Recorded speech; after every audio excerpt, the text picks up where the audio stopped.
Htwow May COVID May. Hi and welcome. Jesus Christ. You are about to listen to episode number 35 of HTWOW, the May 2020 episode. Episode 2 of Social Distancing Times. If you enjoyed the April episode, you're definitely going to enjoy the May episode, OMG. But before we get into it, want to tell you a couple of things. First of all, something that we talked about on the last pod, the May live show obviously did not happen because this would be it had it happened. Does that make sense, Toby? Makes perfect sense. So it didn't happen. It's been rescheduled.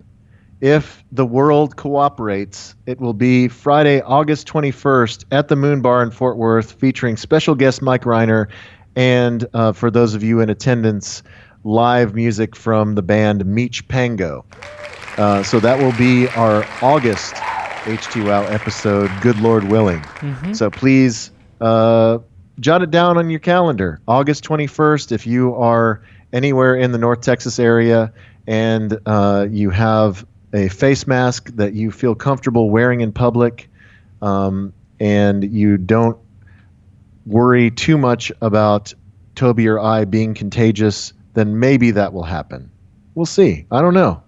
Maybe we'll have to postpone it till 2021. And then the other thing that I want to briefly mention, it's in the germination phase as I am speaking to you here on the pod, but it will be happening.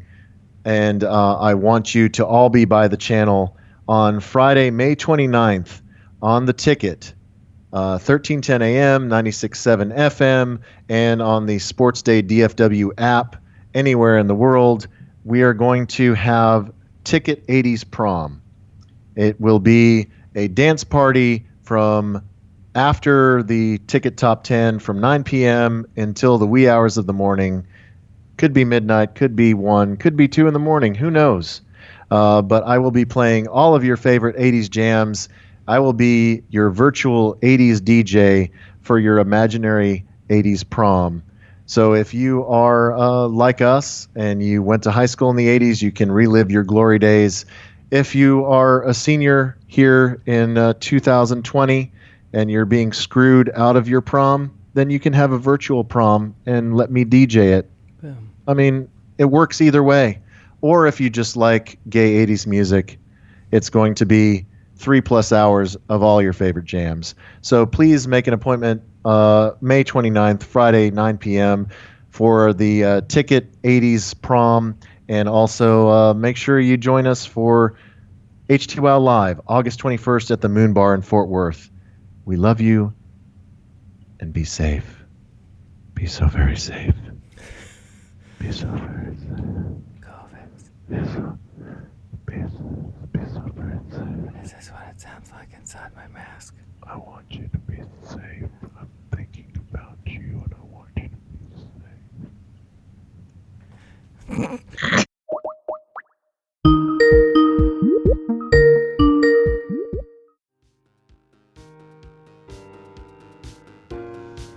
Do you like a lemon pie? A lemon pie is not my favorite, but I will eat a lemon pie. Do you like a jelly-filled donut? On occasion, yes. Let's play silence!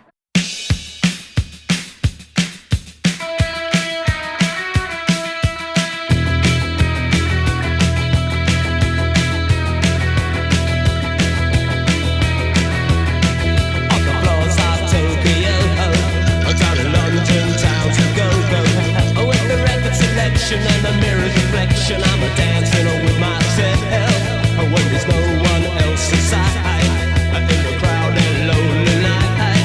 Well, I wait so long for my love vibration, and I'm dancing with myself.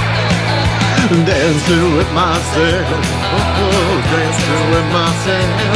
When there's nothing to lose and there's nothing to prove, I'm dancing with myself.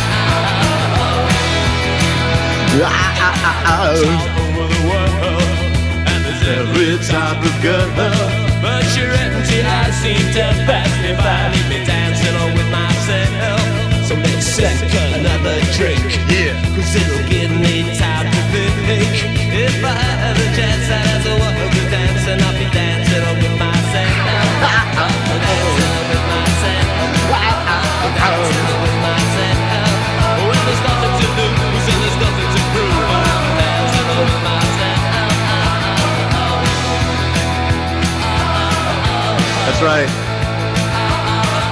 doing everything by ourselves now.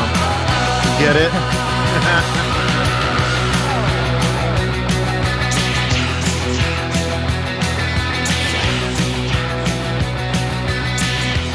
Welcome to the May 2020 episode of High Tea with Old Waver, otherwise known as HTWOW.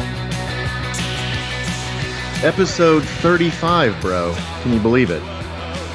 Oh, I can believe it. Time just flies by. It's weird how March seemed like it was 100 days, but then April and May have just been flying by. Is that the same experience you've had? Yeah, we're getting used to it, I think. Yeah. You I think mean, the so? days do blend together, but at least it's not taking forever. Right. It may take forever for things to, quote unquote, return to normal. Yeah. But, well, if this is your first time joining us, HTWOW, otherwise known as High Tea with Old Waver, is a podcast, first and foremost. It's a song swap and a beer swap. Although in COVID times, things change. And so once again, we are social distancing. We're doing this over Skype. Toby is in his College Station studio. I am in my Dallas kitchen. And we are not song swapping again. Last month, I demanded to play all 6 songs. Or I was just being lazy. Like It just kind of this worked out that I had a surplus and you had nothing. And we're in a similar situation again here in May because I have loads of new stuff, and rather than make you file a book report last minute, we decided to just go ahead and play all new stuff again. And it's not a beer swap again because we're not in the same room. I can't deliver Good Friend package beers to your home. I know, I missed that. COVID times. We do want to give a shout out to Good Friend Package because Yay! they are open for your business. They are at 1155 PV in East Dallas, and they do lots of great sandwiches and coffee and packaged beers to go, and they're right across the street from Good Friend Beer Garden and Burger Joint. Yeah. And they also have really good merch if anybody Yeah. would like a t-shirt or a mug maybe, or a pint glass. so- I bet they have all that. encourage you to support our good friends at Good Friend. I feel guilty about asking Matt for anything free while they're Right. just trying to stay afloat. So, And what I would did it be? not- You would just go get it and drink it yourself? That's not cool. yeah, I know. So I'm being a good citizen, as they have rebranded themselves on the web, socialdistancingnow.com. So instead of getting beers for us to drink, we're just kind of on our own for drinks. And I'm going to get into my drink after the first jam, but I am drinking a drink that we discovered on the last pod that is, it's liquid candy is what I would describe it as. So I can't wait to tell you about that. And we also need to make sure that you go to oldwaver.com and send that link to all your friends. I don't know. I forget what I say at the beginning because it's been so long. Yeah, I think you've already handled it. I did handle it. Yeah, let's let's get into some tunes. Yeah, let's kick it off here quickly and concisely and get into, well, I guess I should set up kind of the base premise for this episode. Instead of just 6 random songs that are all new, it just so happens that 3 of them have dudes singing and 3 of them have girls singing. So it's kind of boys versus girls on this episode of HTWOW. Yeah. I kind of have a feeling on who is going to win. Not that it's a competition. I mean, music's not a competition, but it is. Life is a competition.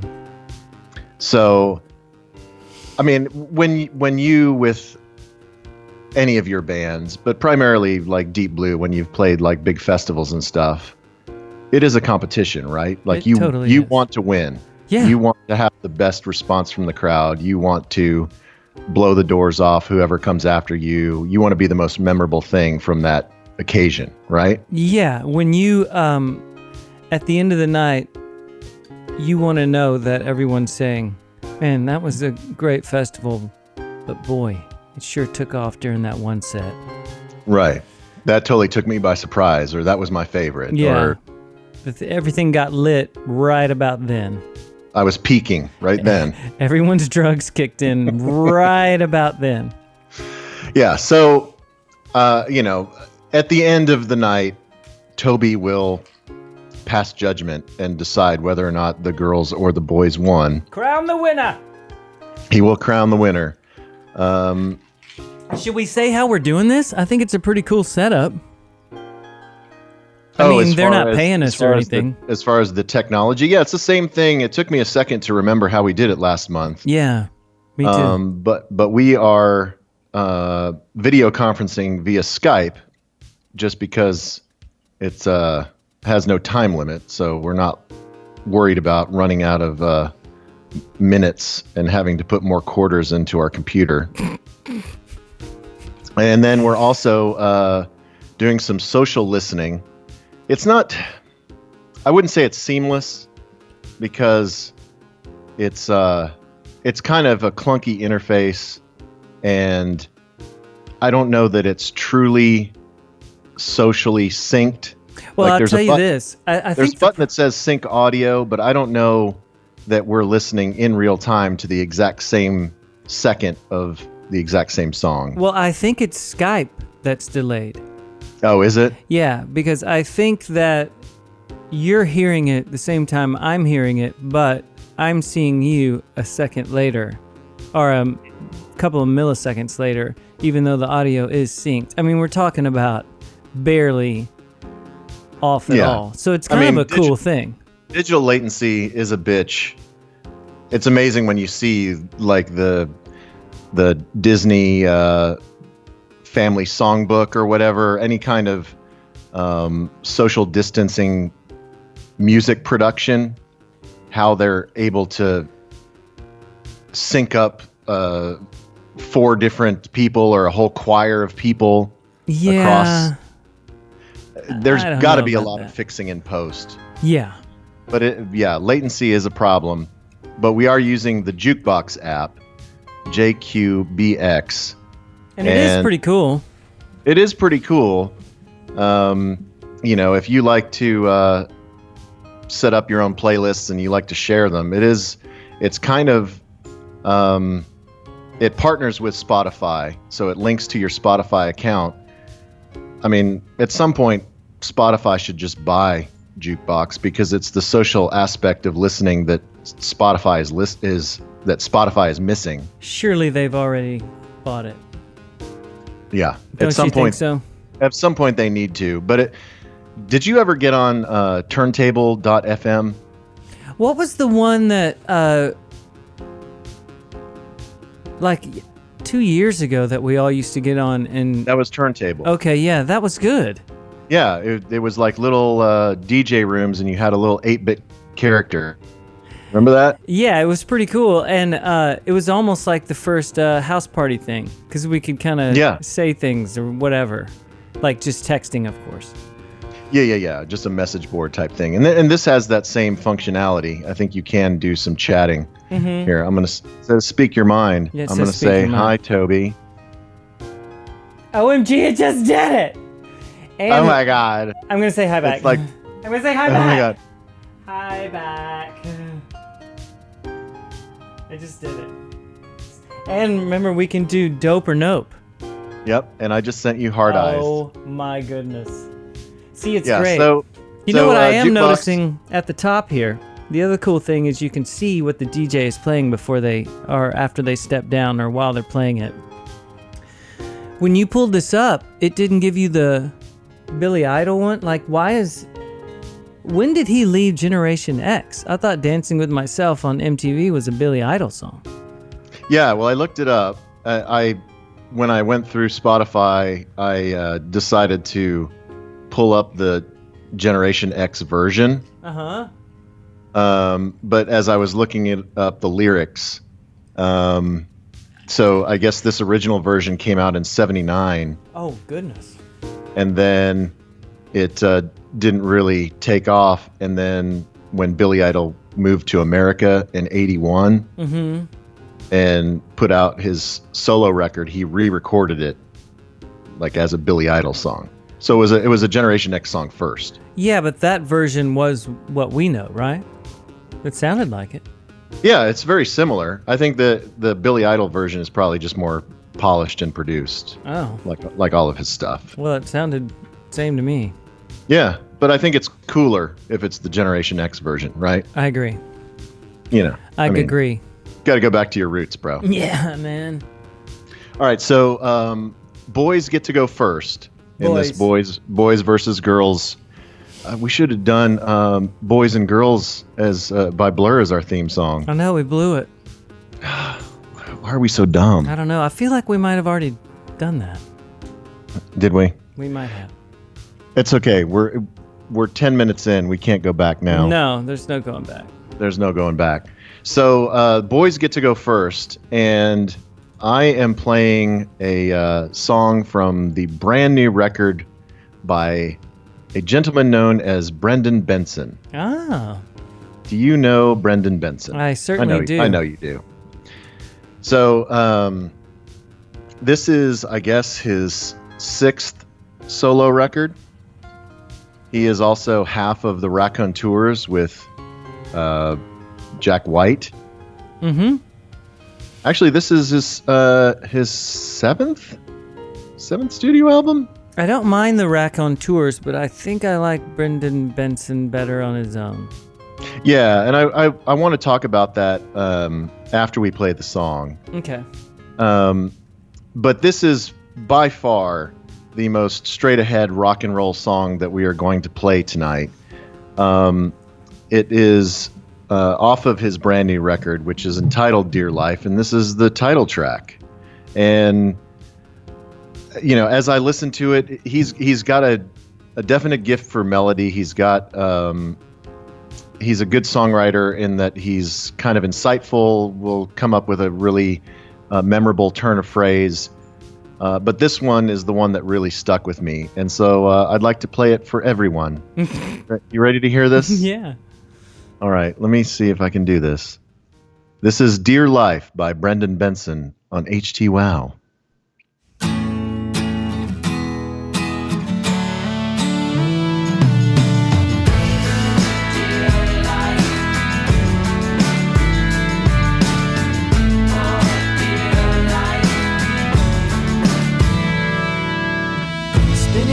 A stranger's bed has never really been her style, but she doesn't care, she just needs somewhere to lay down for a while.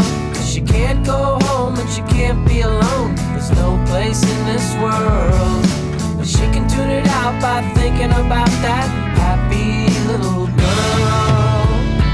Yeah, and now she's hanging on.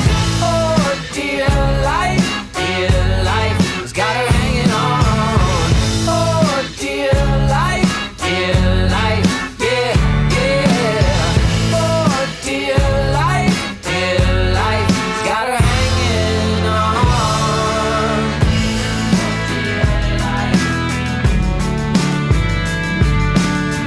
Oh, dear life. He got back from a tour in Iraq and he was lucky to be alive, but he wasn't the same and the nightmares came and he lost his 9 to 5. His friends all said he wasn't right in the head and he just couldn't cope anymore. Left his wife and his kid, now he's off the grid, fighting a different war. Ooh, barely hanging on. Oh, dear life, has got him hanging on.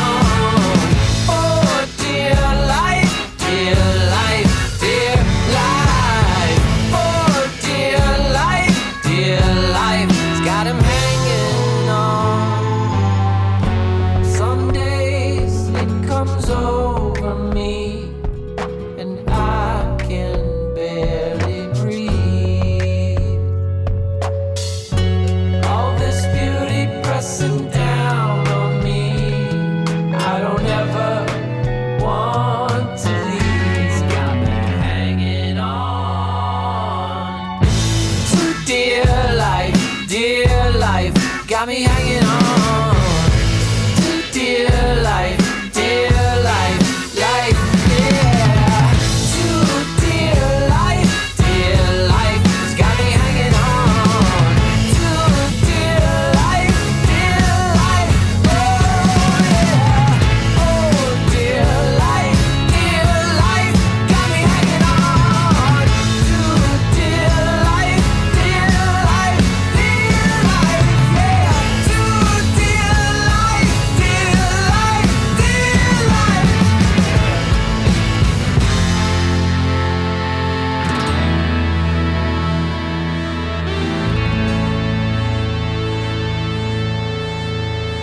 Cool. Yeah, bro. What do you think? That's really good. Is he one of those guys that plays everything? Yeah, I don't know. Let me see. Actually, I don't. They don't have a wiki for this album yet, so I don't see any credits. The drums sound great. Let's see. No, it seems like he gets session dudes, maybe other Raconteurs dudes or his buddies to come in and play stuff. So he's not playing everything. Okay. At least on his last one. Right. I just went back to his last record. But yeah, when I listened to that, I just it really made me happy, even though it's kind of a bittersweet song. Mm-hmm. And I thought it was appropriate because we're all trying to hang on for dear life right now. I see what you did there, Dave. But yeah, as you were talking about before we rolled it, Brendan Benson to me is the half of the Raconteurs that I like the most. Yeah, I agree. I know that that Jack White's a genius and that he's got all the rock star moves and everything. But I think Brendan Benson is the more poppy, more sensible, more listenable half of he reins Jack White in. Yeah, I think it's also his voice. For some reason, I don't know, he's just more my style of it's almost like a Jellyfish thing. Yeah, the way he stacks and harmonizes his own vocals. Yeah, it's like he could have been in that band. Yeah. It's got a weird kind of combination of sounds, but as I listened to the entire record, it kind of there were a few songs that had some electronic elements, keyboards, drum machines, and stuff. Mm-hmm. But it is pretty straight ahead as far as the songwriting and everything. And I got to thinking, man, he's kind of like a modern day Tom Petty in a way. Yeah, he is kind of. Except better looking. Better looking and skinnier. Is he skinnier than Tom Petty? Well, maybe. Maybe they're the same. Yeah, maybe not early Tom Petty, because, geez. He had that, that 70s. Remember that 70s skinny is different than skinny now. That's true. There was no muscle tone in the 70s. Yeah, it was just heroin and bones. But Brendan is he's born in 70, so he's kind of our age, a little bit older. Hey, wait a minute. Yeah, and he just followed me on the Twitter, so. You're kidding me. We're best friends now. Golly. And especially now that we've played his song, I mean, he's probably going to invite me to hang out as soon as COVID's over. He might want you to be in the Raconteurs. Yeah. What would you play? I don't know what I would play. What would you want to play? Like Tambo. Just Tambo? Maybe I can borrow Kevin's theremin. I mean, I got a theremin if you want it. All right. I just need something easy. Theremins are tough, but if you put enough effects pedals on them, you can do whatever you want. Just walk by it every now and then, throw your hand out there and go, woo! Or maybe just a Simon. The Simon set the four button thing? Yeah, I can just play the Simon. How did that song go? The Simon song? Yeah, didn't it start you off with like a do do do do do do do do do? What did it do? I'll find it and I'll put it in right here.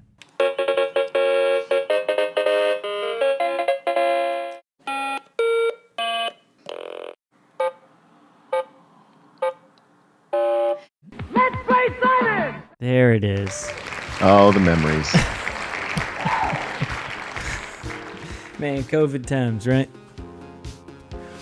Are you jealous looking at the background of the studio? Do you wish you were here? Yeah. Are we going to do After Dark? Yeah, we are. Yeah, we are. Let's play Simon! Okay, it's now time, now that we have christened the pod with the first jam. Mm-hmm. I want to talk about my drink. Okay. I got a fancy drink, too, that I think you got. I'm drinking it because of you and Marissa. Okay. Well, do you want to save that one? Sure. Talk about that one later? We'll talk about that one after the next jam. Okay. Because I want to credit you with this drink that seriously is candy in a glass. And it is 95% booze, so it's so strong, and it just gets me so hammered. And it's. I know that last month I talked about the Godmother being my COVID cocktail, but the Dirty Grandmother has overtaken the Godmother. Yeah, we looked it up. Yeah, because once we were talking about the origin of the name Godmother, you were like, well, surely there's a grandmother. And lo and behold, there is a dirty grandmother. And it's basically, and so I'm looking at this particular recipe and I'm looking at the ingredients. The ingredients are kind of flipped in my version. So it's dark rum, coffee liqueur, and milk. Oh my goodness. It's kind of like a White Russian. Right. So it's dark rum. I have Kahlua. I have salted caramel Kahlua, which is the best Kahlua. And then for the milk, I have some sweet cream coffee creamer. Wow. Right? So the recipe calls for 1.5 ounces of rum, 1.5 ounces of coffee liqueur, and 4 to 6 ounces of milk, which is ridiculous. That's insane. My recipe calls for 4 to 6 ounces of dark rum, 1.5 ounces of coffee liqueur, and 1.5 ounces of coffee creamer. That sounds better. Yeah. So that's this. Oh my goodness, looky there. Yeah. How many calories are in that? Probably about 1,000. Do we count calories in COVIDs? Oh. Not at all. Not one bit. Calories don't exist during the COVIDs. No, I mean, I can't drink more than one or two. Not so much the calorie thing, just it's so rich. It's really, it's just too much to take. Right. But I probably will. I am not going to shoot Everclear on this pod. Unless you really twist my arm, and then maybe I will. Man, so many people were like, dude, his deterioration immediately after that sip. It was hilarious. That's the reason why we didn't do the After Dark, because you were like, I can't do it. Did we do the After Dark on a separate night? Yeah, like 3 days later. Oh, okay. Because we're going to try and do the After Dark tonight. Yeah, I think we can do it tonight. Yeah. Okay. We'll talk about the After Dark later. But yeah, so I'm going to drink maybe one more of these. And then later on, I have a sour that I want to okay. Well, that sort of gets into mine. I won't say what it is, but look at it. Look how pink. Oh, it's beautiful. Can you see it? All right, so coming up, we're going to talk about Toby's drink, and then a little later we'll talk about my next drink. But we kicked it off with Brendan Benson. He represented the boys in the first period. Boys. And now we are on to, I don't know, the bottom of the first, the latter half of the first period. I don't know. I guess it's uncomfortable if you use period and you talk about girls, so. Yeah. That's gross. But it's not really innings because it's only 3. Yeah, it's got to be. But it could be innings. It's fine. It's bottom of the first, right? Let's stick I mean, with periods. like softball or like Little League, they play 3-inning games, right? We could use quarters. Is there anything that's 3 quarters? There's always 4 quarters. Yeah, you can't have any more or less than 4 quarters because it's a quarter of the whole. Everyone will leave and just be like, this game just never finished it up. Okay, so going up against Brendan Benson in the first quarter period. In the first quarter period inning is a band called Purity Ring. You familiar with Purity Ring? Golly, I want to say Stuart Sykes did Purity Ring. Did he record them years ago? I think he did. Let's see. So their last record, he may have done this current record, but let's see. That's our buddy. He moved to Dallas from Memphis, but he was a Dallas guy. Worked at PPL for a while, then had his own studio with John Congleton over in Oak Cliff, and now he's a Dallas studio guy. I mean, an Austin studio guy. Yeah, I don't see Stewart listed on any of their stuff. Well, let me see. I could totally. You know what? I know what it is. Stewart did Promise Ring. Purity Ring, Promise Ring. It's They're close. totally different bands, aren't they? He also did the White Stripes, so it does tie it all in. Okay. Well, and also Stewart, the last time probably the one and only time that I hung out with Stewart, he heard the Nutnicker story.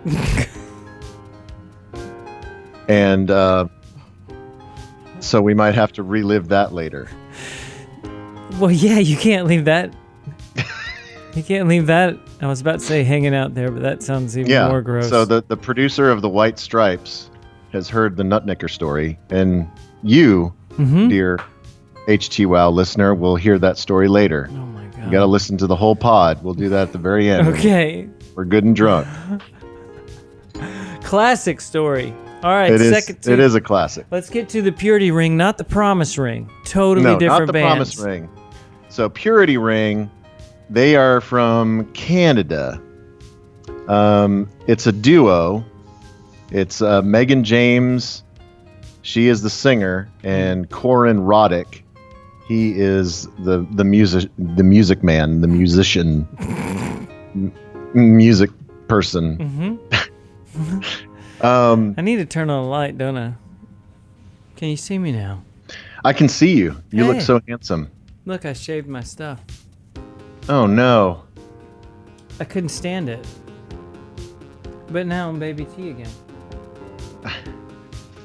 It is more comforting. If I could hear the bed and see your squeaky clean face, I would feel right at home. I know. It does feel right. I can't let my beard go past this. I know a lot of people do the COVID beard where it just gets bushy and crazy. But I don't know. Mine is too salt and pepper, and mine gets too wiry. Right. So when it gets too long, I feel disgusting, and when I look in the mirror, I feel like I live under a bridge. Yeah. And so I need to knock it down every now and then. Yeah, I was having a definite homeless vibe going on. So I kept trimming it, and then I was like, well, I'm trimming it to nothing, so I might as well just shave it off. So then it's gone. So here we are. We're back at me. So my memory of Purity Ring, I think I have one of their other records in my iTunes somewhere.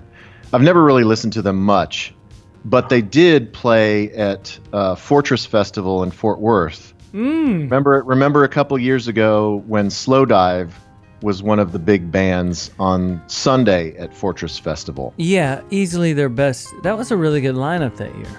Yeah, I think that's the only Fortress Festival that I've ever been to, and who knows if Fortress Festival will survive COVID.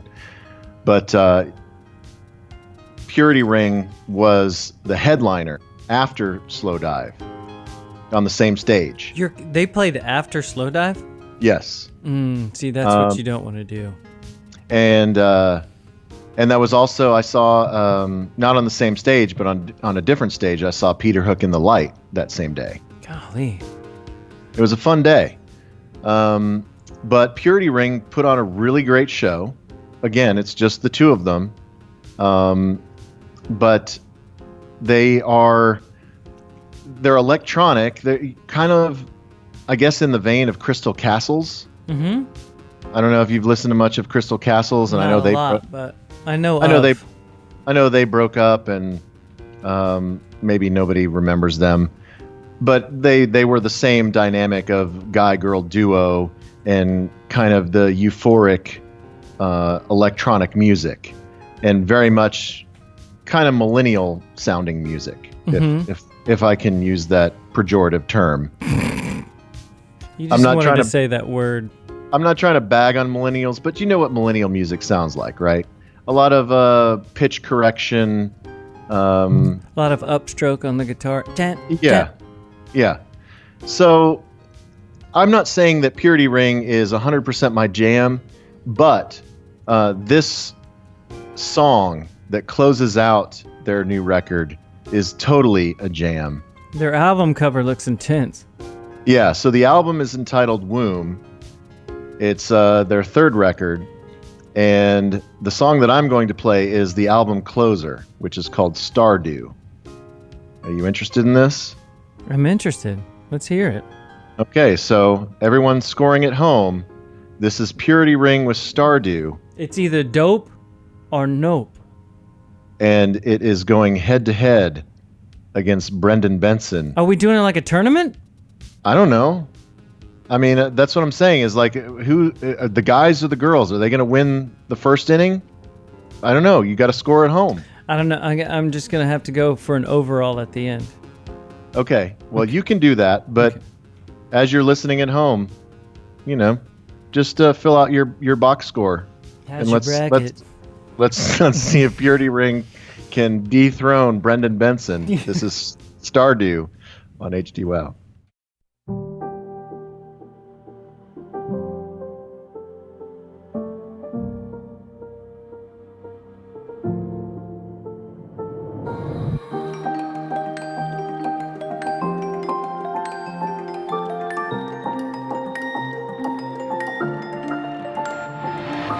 Drive me like we daydream to the edge of where you start. Leave me in the afterglow, the dew of dying stars.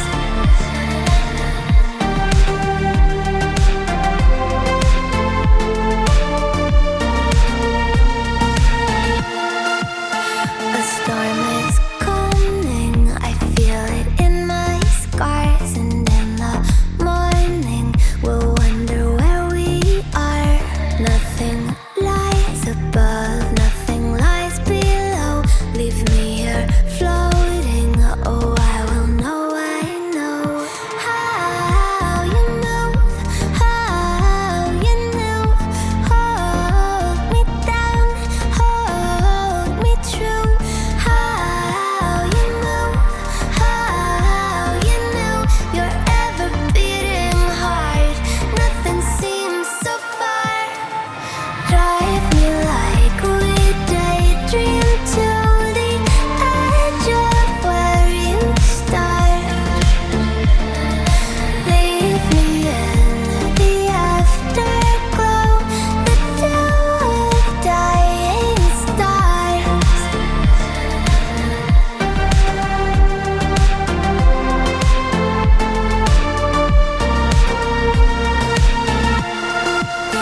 The world turns over and I'll be lost in you. Hide in the static, go push me through and through. And I would fall from your sweet height to prove that all I am is meant to bleed and bloom. How you move, how you knew.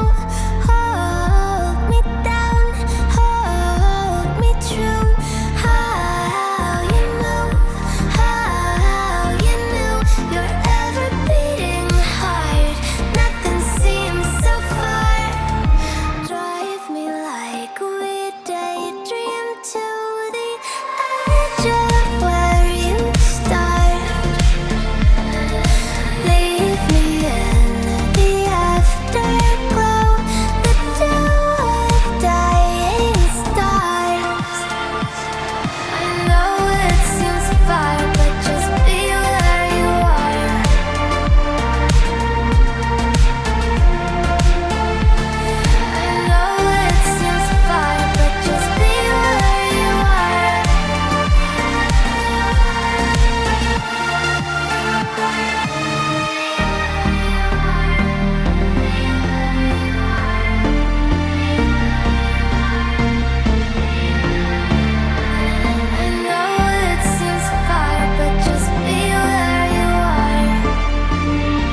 I already know where I'm leaning on that, Dave.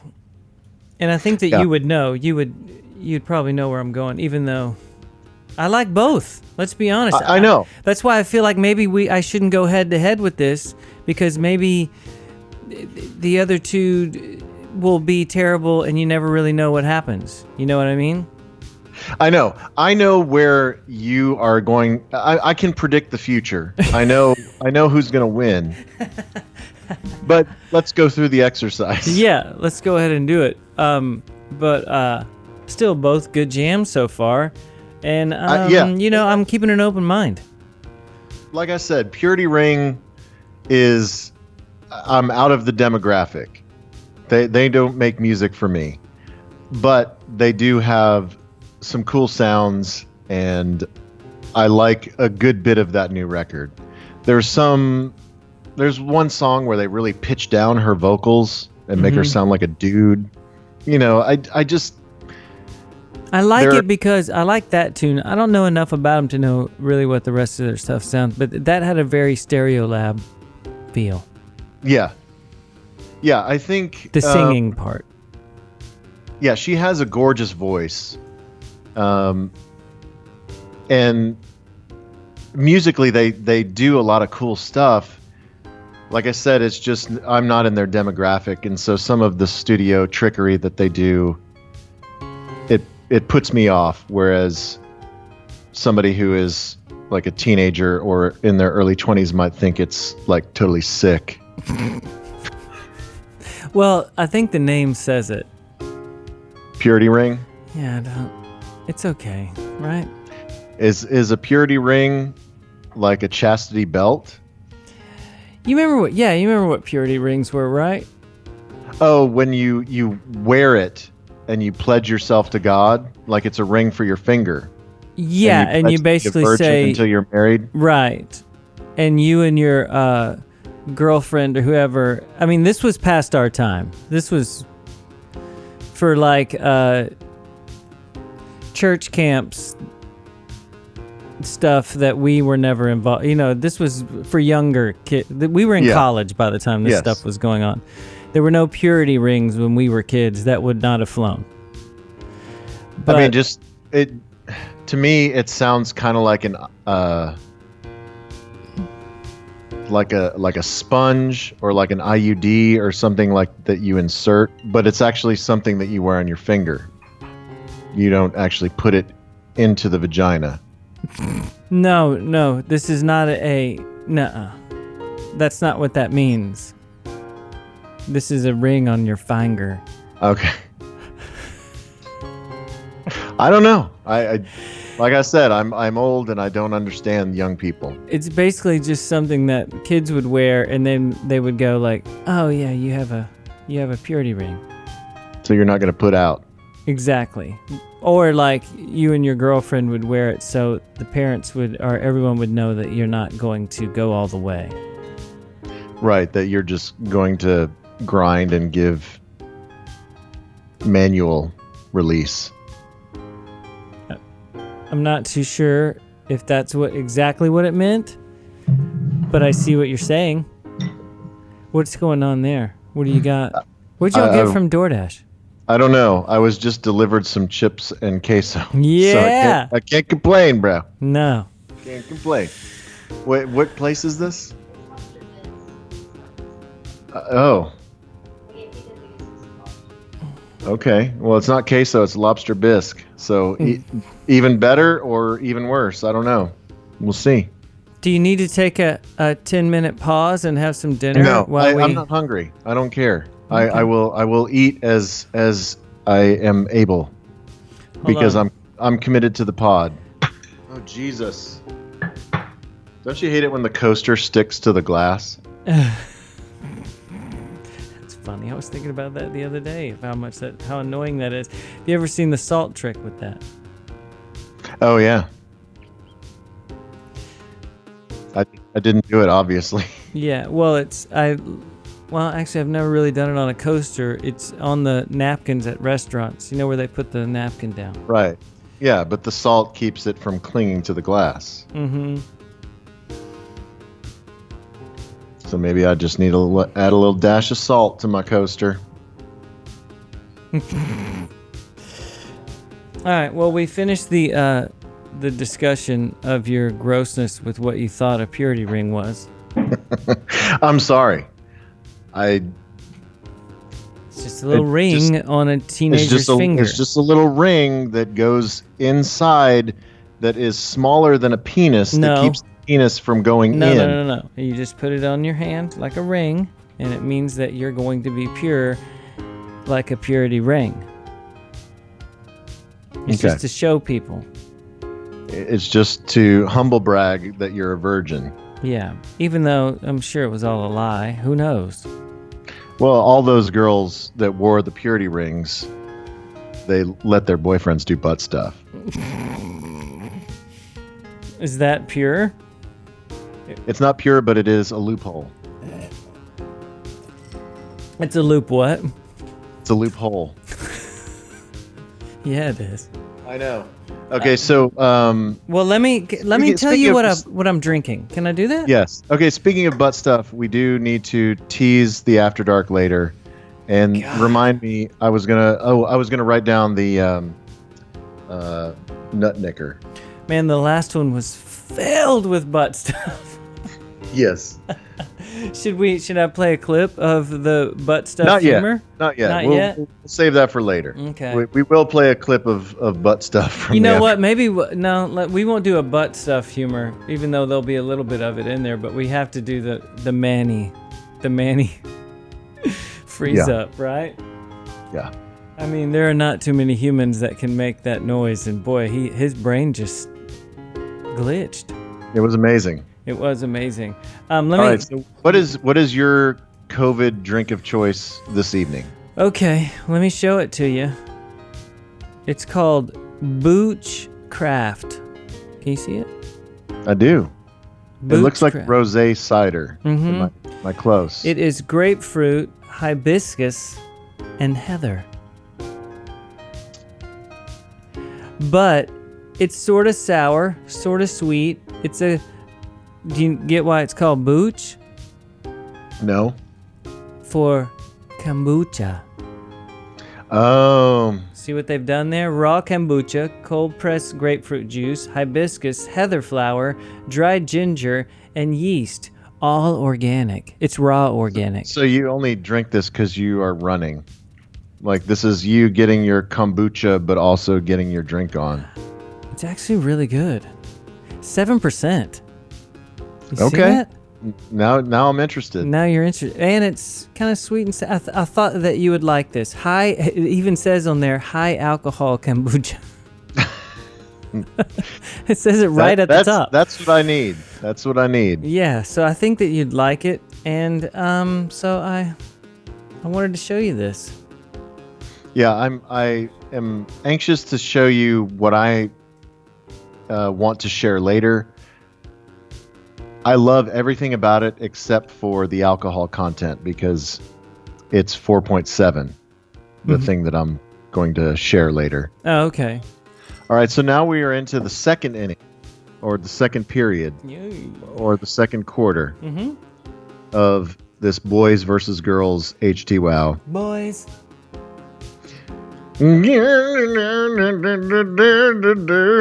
Boys. It's funny, it's echoing when I do that. All right, go ahead. What do you got next? Okay, so we're back to the boys' side. Boys get to bat lead off. Okay. And this is this kind of reminds me, not necessarily in the way they sound, but in just their profile and the way I came across them. They remind me of what was your French band from December or January? Marble Arch. Marble Arch, that is it. Never would have guessed that. Yeah, so similar to how you stumbled upon Marble Arch. Uh-huh. And nothing to do really with the style, I guess, in except for the fact that they're a throwback band. This band is called Houses of Heaven. Okay. And they really have not done much of anything. And they're on kind of a really random label. So you're saying on Spotify they have like 800 plays? Yeah, I'm sure it's super low. But they just put out their debut full-length record called Silent. They're going to have a lot more now because of this. I know. We're about to blow them up, just like we blew up Marble Arch. Mm-hmm. You're welcome. So their new or their first full length is called Silent Places. It came out on the 1st of May, so it's brand new. They are a 3-piece from Oakland. Oh, okay. I got to tell you, in the name of the band and the name of the record, you kind of already know what they sound like. Yeah, it is basically what you think. They're kind of a synth pop industrial band, and I'm playing the poppiest song off of the record, but there's loads of good stuff on this record, and I will play a deeper cut on the After Dark. Mm-hmm. But I wanted to kind of keep it, up tempo and engaging for the regular pod. Moaning was California too, weren't they? Moaning is LA, yes. Yeah, but what's going on out there? They were SoCal. Houses of Heaven or NoCal. But it's 3 bros, Kevin, Adam, and Nick. Wow, like the Jonas Brothers. Well, no, they're not actually bros in that they're related. Oh, I see. I think they're bros as in they hang out. Like Hanson. Yes, they're except 2 of those were brothers. No, they're all brothers. Whatever. But yeah, I think that you would really like this record.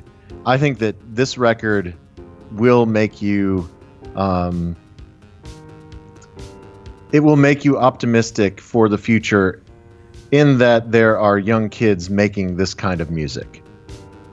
I love Does that. That make sense? Yeah, I think it's encouraging that bands from California are making this type of music. I'll be honest with you. So let's have a listen. This song is called In Soft Confusion, and it's next up on HTWOW.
What do you think I'm going to say they sound like?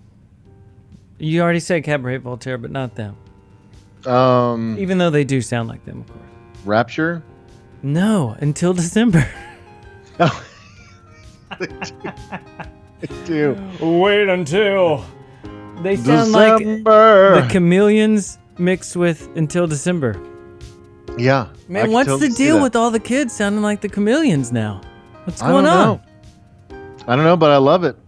I love it too. That's great. That is very dark. Manchester, Houston club, lot of leather. What do they look like? See, that's the thing that's the problem now, is that these bands are doing this, but they're not going full on with like the... I don't even know what they look like. With like the leather hat, and it's just they're wearing Martin Gore straps and nothing else on stage with whips and stuff like that. Now they'd be playing this type of music and they have like reef shirts on. No, they kind of look like a cross between Black Rebel Motorcycle Club and your band with Nolan. Oh, the Modern Nations thing? No, the one before that. Little Black Dress. Yeah. Modern Nations is coming out next month, Dave. That is hot. Man, that sounds great, though. I love that. That is... Yeah, and that's my fave so far. Of all of the things that I'm playing, I think that is my fave. Just front to cover. Front to cover. And like I said, that's the most poppy song of the album. Uh-huh. There are... it definitely gets dark. Like that's the thing that is cool about that record to me. And I don't know if you ever listened to anything by the Soft Moon. They may be from Oakland, or at least they're from California as well. Mm-hmm. The Soft Moon is more industrial, but the Soft Moon is not afraid to be abrasive. Mm-hmm. They're not afraid of noise pollution. Mm-hmm. Yeah. They're like a place to bury strangers kind of thing. Yeah. And Houses of Heaven are similar, but not in the wall of sound kind of way, in the dissonance and industrial beats kind of way. Yeah. And so I'm very curious to have you listen to the rest of the thing. And like I said, I'll play something else on the After Dark, but I want you to listen to the whole thing. And I think you'll be with me. This will be one of the albums from COVID times that you'll go back to. Good. It reminds me of, like, if you're in New Orleans or in Houston or somewhere late at night and you just need a break, and you go into this weird, dark pirate bar kind of thing, and it's really cold, and they're just playing an empty that. Dance floor. Yeah, and no one's talking, and there's just like one blue light over in the corner, and you're like, thank God, holy crap. I'm going to be here for at least an hour and a half. I hope it's just like this. The AC is so cold. Yeah, it's so cold. It's just the temperature for vampires. Yes. No, I like that, band. That's good. Good for, what are they? Heaven's Houses?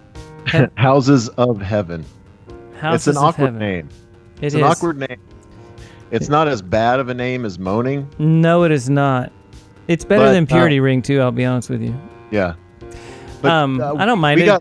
We got lots of positive feedback last month from Moaning. I think people were really excited to learn about them and get into them. And I think that Houses of Heaven, similar. Yeah, I started let's get on the ground floor on some good dudes. Yeah, I started to follow the Moaning, and they seem like good people. They have funny posts and stuff for the type of music that they do. They're a good follow. So well, and Moaning is on Sub Pop. Houses of Heaven, like I said, I don't even know. I've never even heard of the label that they're on. So they don't have a wiki. They just basically have a Bandcamp. So good. I mean, see, you're just finding stuff. It's like Felt. Huh? Is the name of their label, I think. FELTE. Yeah, what do we talk about now? Well, now we need to go to the bottom of the second. Bottom of the second. You just heard Toby say that was the favorite thing that he's heard so far. So it changes everything, right? So it's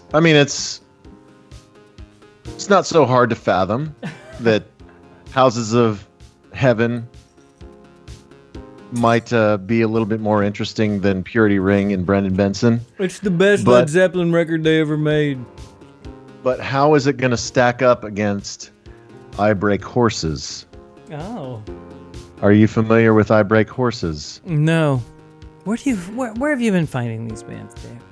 So I Break Horses, they're from Sweden.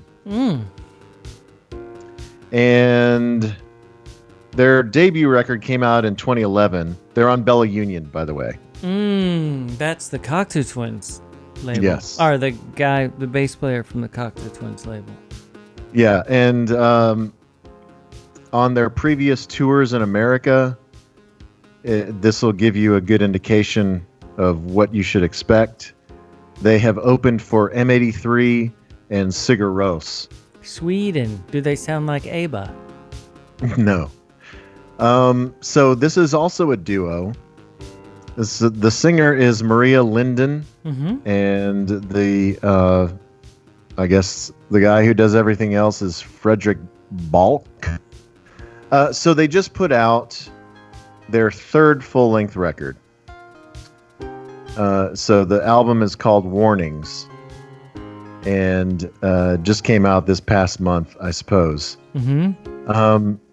And this is another one that I really want you to listen to all the way through, because the M83 thing is a definite comp.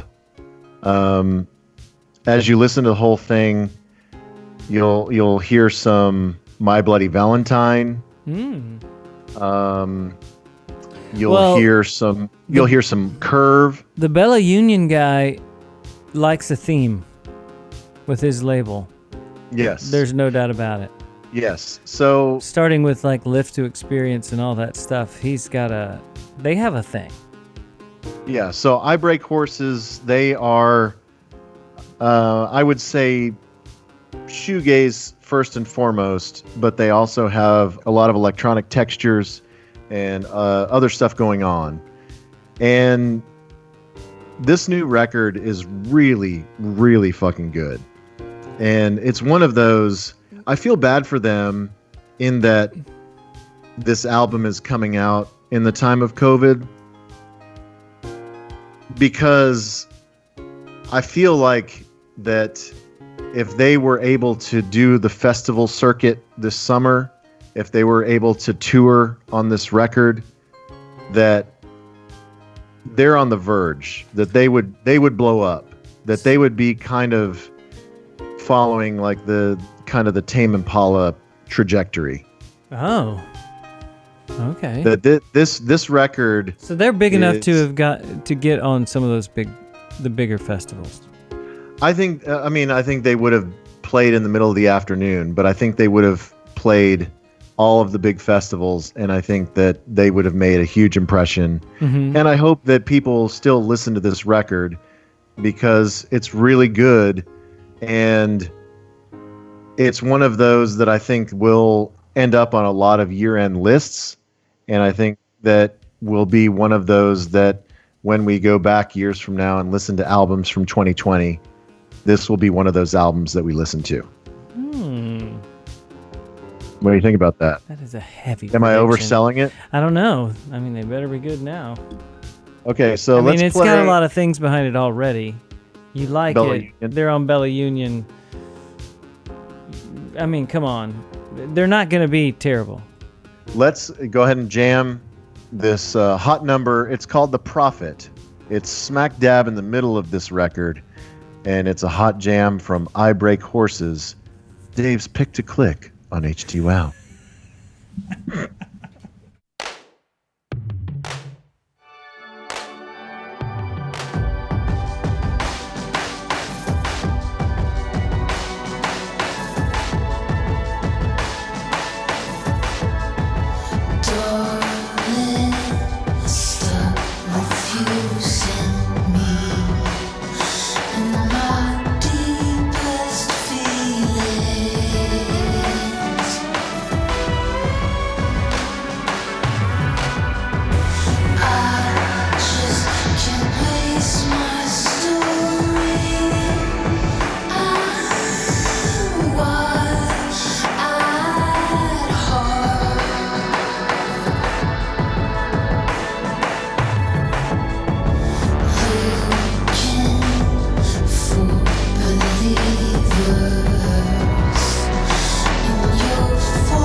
That's a long jam. Yeah, I mean, that was maybe 5:40, 5:41, I think. Yeah. They have a few songs that are in the 7-8 minute range. And that's what I was going to say is when you listen to this record, it's they exercise a lot of restraint. Mm-hmm. That there are times where you think they're going to go for it and then they pull back. Yeah. That there's never the huge euphoric release. It's always somewhat restrained. And even the longer songs, it's that they draw it out, and it's more like kind of Kraftwerky hypnotic than it is big DJ release. And that's what I really like about this record. There's a handful of instrumental interstitials that kind of stitch the record together. So it's kind of like the songs crescendo and then they dissipate, and then there's kind of a bridge to the next song, and then there's the next song. Mm-hmm. Yeah, it did seem like that they were about to land constantly on something, and they just kept going. Yeah. I want you to hear the whole thing because it's the perfect stoner record. It sounds like really great background music. Yeah, if you are cleaning the house or in an edibles coma, it is the perfect album to have on in the background. Yeah. No, it's good. I like that. That's chilled out. I would like to see that concert. Yeah. I wonder how that would go at a festival, though. Would that just be... Is it too chill? I don't know, because you discount the audio visual aspect of it. Mm-hmm. Like what is the background behind the band? What's the light show? How are they pulling this all together? And that was my feeling about when we were talking about the new Tame Impala on the last pod. Mm-hmm. Is when you just listen to a song on its own, or you give it a cursory listen, you're not necessarily blown away.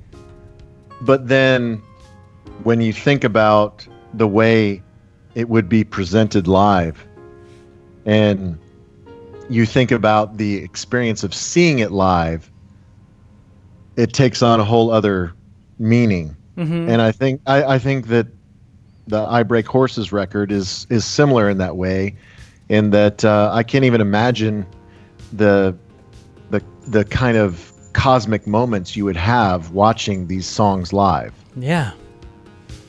They would definitely... Think it's really good. They might need to be a nighttime band. Yeah. I mean, you don't want to listen to them at 3 p.m. at Zilker Park. But if you could see them in a club...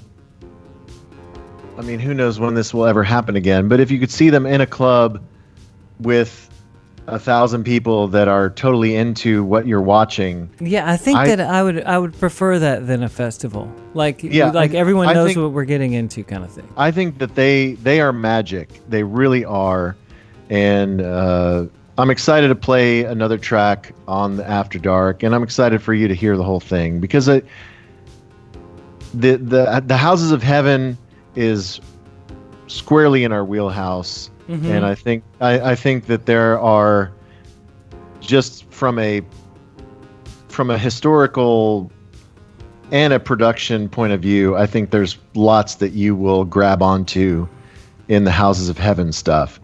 But I think that the I Break Horses stuff is just on a whole other level of, this is a band that is reaching the height of their powers. And there's a lot of beach house. There's a lot of beach house in there as well. Mm-hmm. So it's kind of a little bit of Tame Impala, a little bit of beach house, and I think that if we were in normal times, I think they could follow that trajectory, but I don't know if their growth will be stunted by the times we live. I don't think it'll be stunted. I mean, we're about to blow them right up. Yes. I mean, they're going to get at least 4 or 5 new fans out of this, and that's huge. Yeah. If you're listening to this right now, please download their record and like them on Twitter or follow them on Twitter. Well, you mentioned... And then tell them that you heard about them on HTWOW. You mentioned in there Kraftwerk. Are we going to talk about that? Sure. Florian Schneider. Was he... What percentage of the genesis of Kraftwerk was he? He was a founder. I know he was a founder, but I didn't know how many dudes were part of it from the very beginning and how much of what they were and what they became. Did we ever do... I know that we've done Kraftwerk. But have we done a book report, Kraftwerk? No. I don't know that we've really touched on Kraftwerk on the pod. I mean, if people are familiar with my work on the ticket, they know that Computer Love by Kraftwerk is the theme song from Hints from Heloise. Mm-hmm. Well, then maybe that will be the next book report because I think he deserves it because that guy, Kraftwerk was the start of everything.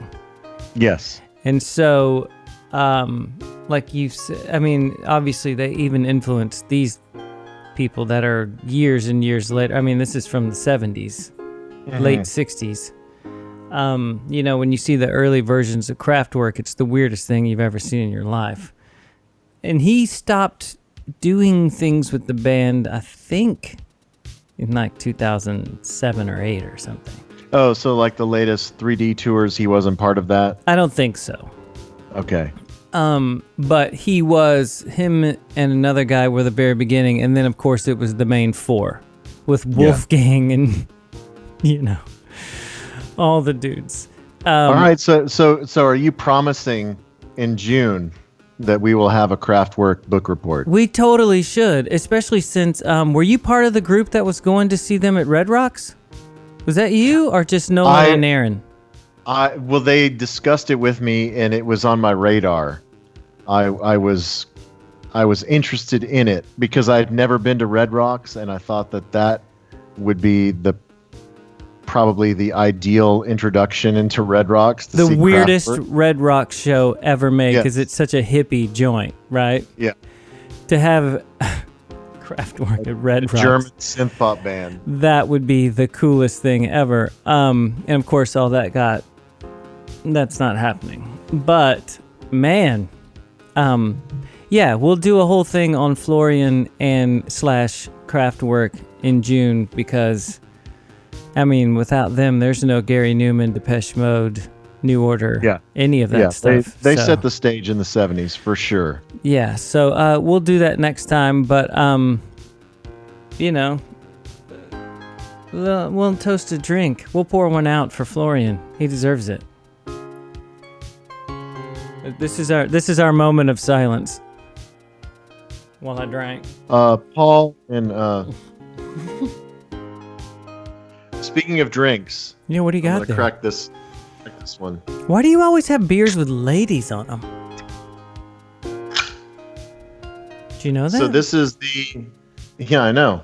So this is the other dessert that I mentioned. Dessert. So the dirty grandmother is a dessert drink, but so is this. And as I said earlier, the only thing that stands in my way of loving this forever is the fact that it's 5.4. I thought it was 4.7. Well, what's wrong with 4.7 or 5.4? It's too low? Well, there's another companion to this beer that is like 8%. Mm-hmm. So if this was 8%, it would be awesome, but It's not.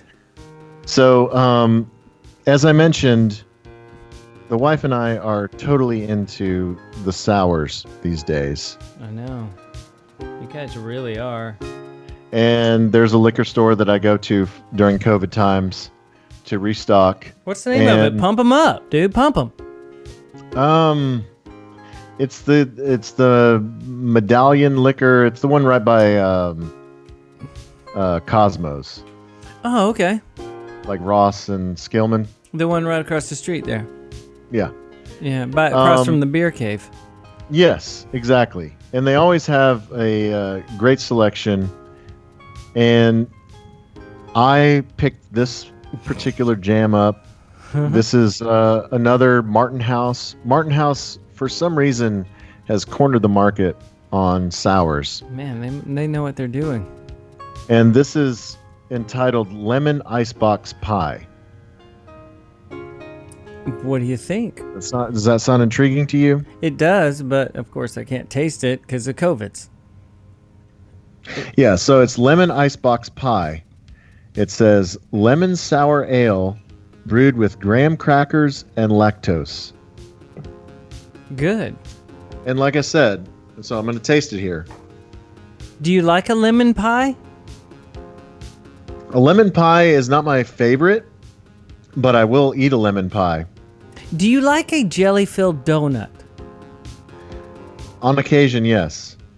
I know a lot of people that do not like the jelly-filled donut.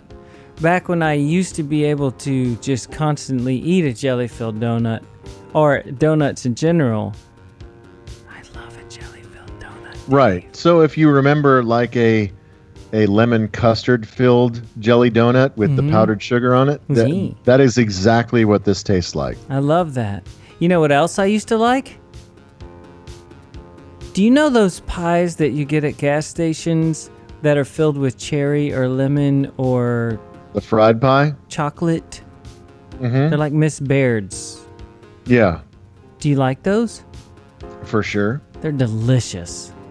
They used to be, before track meets, that was my go-to. That was like back in the 80s, that was drinking a goo. I would slam 2 or 3 Miss Baird's jelly-filled whatever are they fried? They're glazed. Yeah, they're fried pies, bro. Fried pies. They're so delicious. I want one right now. So I would definitely recommend, if you like fried pies or jelly-filled donuts or just lemon icebox pie, to seek this out. I know it's a limited edition. I don't know how long it'll be around. It's probably only in North Texas, but if you can find it, the Martin House Lemon Icebox Pie, dude. Why don't you set one of those aside for me? I will. We can. I'll make sure. I'll hide it in the back of the fridge, and the next time you come up here, I'll let you have one. Yeah, tell Marissa hands off. And I'll put some aluminum foil over the top, and I'll say only for tea. Yeah. Man, I would love to go get one of those pies.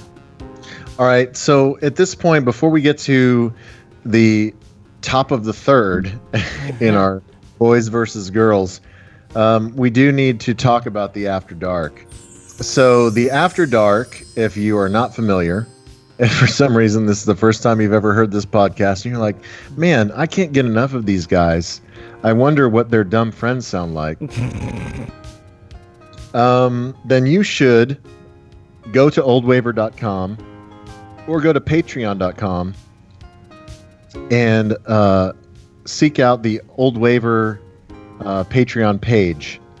And for as little as $5 a month, you get the After Dark podcast. You also get stickers, and you get a koozie. And if you decide that you really like us, you can get a t-shirt or a scarf. A scarf. We haven't had anybody at the scarf level in quite some time. I've not reordered scarves. It looks so good. It's hanging dead center of my scarf rail. I know. You have the only one that I know of in existence because all the other ones are gone. Yeah, see? But yes, we encourage you to be an HTWOW patron, and that gets you access to the super secret After Dark podcast that is like the X-rated super drunk after party of this podcast. Everclear time. And we did a little something new last month that I think we're going to reprise this month, in that we did a house party kind of virtual DJ jam with all of our drunk friends. Worked out way better than I thought. Yeah, it did work out better than we thought. It was chaos, but it still worked out fine. It was total chaos. You did a great job in cutting out all of the really awful, awkward silences, but there was plenty of gold left. Yeah. Like this. Did you guys? I mean, I have a song. Holy crap! What happened there? Did you just pass out for a second? I got a song queued up. He's not good. He's not good. It's not your turn. Man, I know. Okay. Wow. That was amazing. Yeah. Hey, shut up. I was like, was that a digital thing or was he really doing that? No, that was live. That, my friends, is our friend Manny. And if you would He like is to hear more, something special. if you would like to hear more of how drunk Manny can possibly get as a middle-aged man, then sign up for HTWOW After Dark, and we'll see how drunk. You did a We can really come cool. On. The digital glitch on that got real Daft Punk there for a second. Do I need to say it again? You can if you want. Yeah, that's fine. Yeah, I think they get it. Manny's totally we're gonna have a bunch of our dumb friends on the thing. House party sounds terrible on audio wise, but we just play a bunch of songs and our friends get to pick tunes. It's like we're all sitting it's very COVID times. Yes. Yes, it's what you would do with your friends if you had cool friends. Yeah. So we're gonna try that tonight. I think stupid dumb friends. this time we'll actually be able to roll it off right after the pod. I still think that for the listeners, you should take one Everclear shot right at the end, right before the... Maybe. Or maybe I'll take one at the beginning of the After Dark. Okay, so we're down to the top of the third. This is the final inning Back of to our boys. boys versus girls HTWOW Battle Royale. Okay. And so this next one,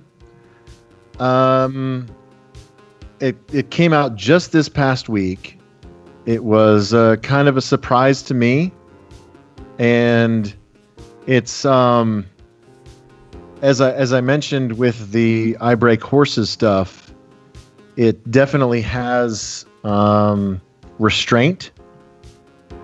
Like, it doesn't necessarily go for it. It really kind of tries to set a mood and maintain a mood. Mm-hmm.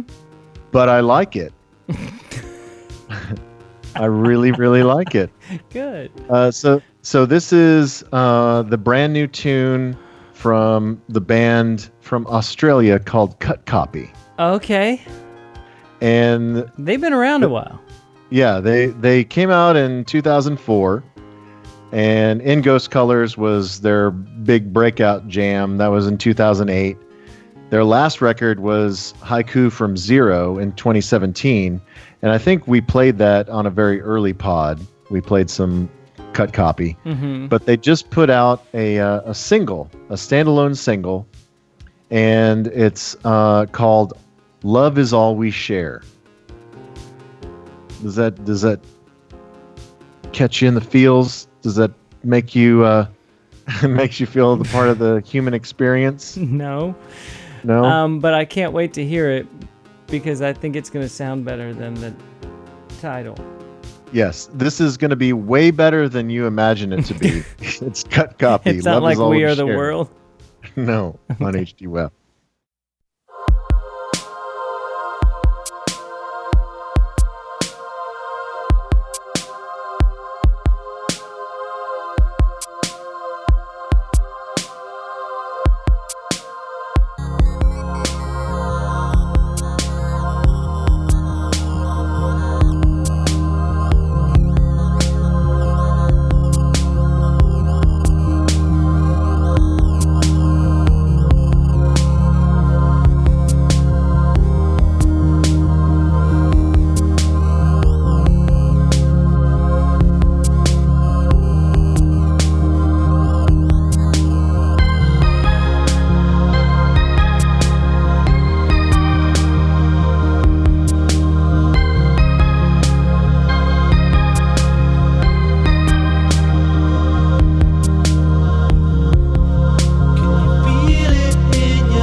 I'm into that, Brew.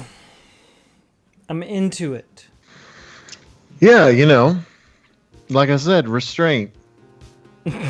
Keeping it simple. Is that your theme for this episode? Well, not when we get into the next story. I love Cut Copy. I really do. Great I've name. seen them many times, and they never disappoint. And they have a just- name that it seems like they've been around since 1987. right, but they're so good. I don't know. I feel like that they could have been a really good DJ for a band, for a rap group in 1988. DJ Cut Copy. I would put them in my top 10 of bands of this century. Wow.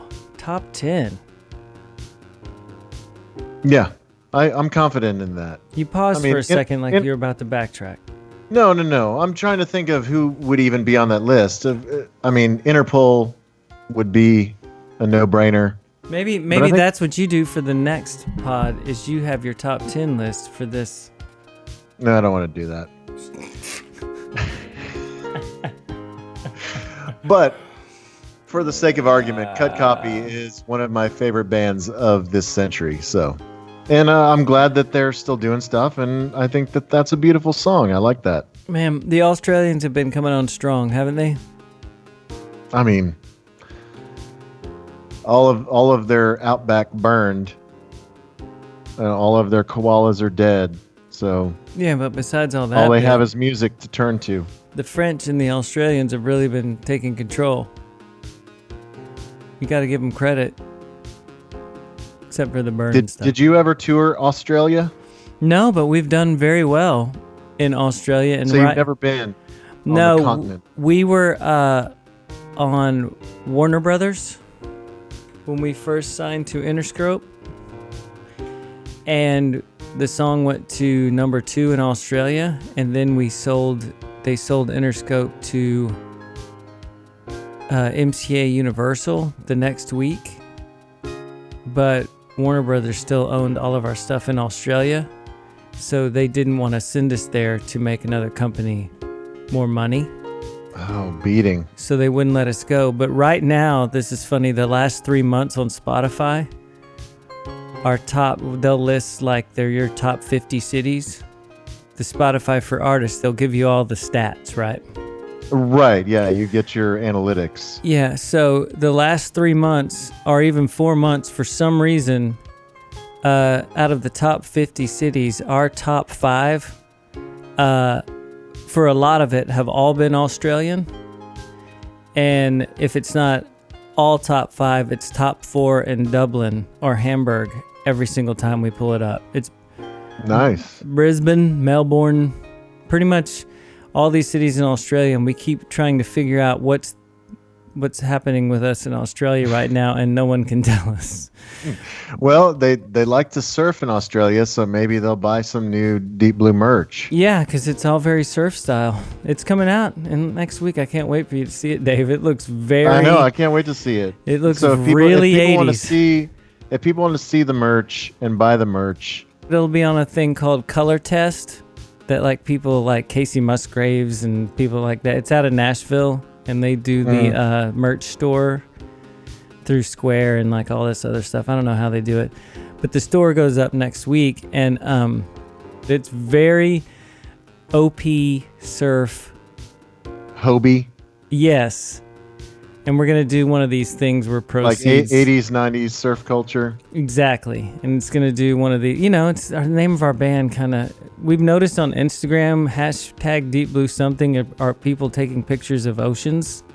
Sure. So we've kind of leaned into that. Yeah, why not? And so it's all very surfy. And we're going to do one of those proceeds from shirt sales go to Save the Oceans, and pick a different one every 3 months, like a different, nonprofit.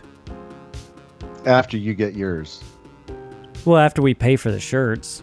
Oh, okay. But so it'll be like a 10% of sales or whatever. Sure. But why Well, not, right? That sounds awesome. I can't wait to see them. I think the first ones are going to be Kids for the Oceans. Are you going to have corduroy shorts? No, we will though. We have to kick it off first, so it's just going to be shirts. Yeah, you need the corduroy shorts with, like, on the thigh, like on the left hand side, just DBS instead of OP. Totally, and with the Velcro fly thing. Yeah. Yeah, and it'd be awesome. Some like the sunglasses with the flaps on the side. You know what I mean? Yeah. Yeah. To cover up. In case you get any ocean spray in the sides of your eyes. Yeah, but I want to do surf wax. I guess that's what that's for. And everything. Or maybe a painter's cap with the flaps hanging down the back. Dude, that's exactly what I was thinking. I want the flap hats and everything. But yeah, we're gonna go with that for a few years. The whole surf vibe.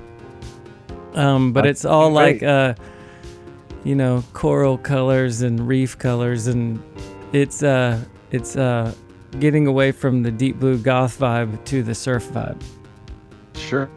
Why not, that right? Sounds great.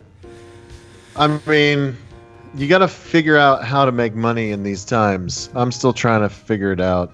Well, you got something coming up. You haven't even mentioned it, by the way. We talked about it before. Oh, yeah. Okay, so we talked about the After Dark.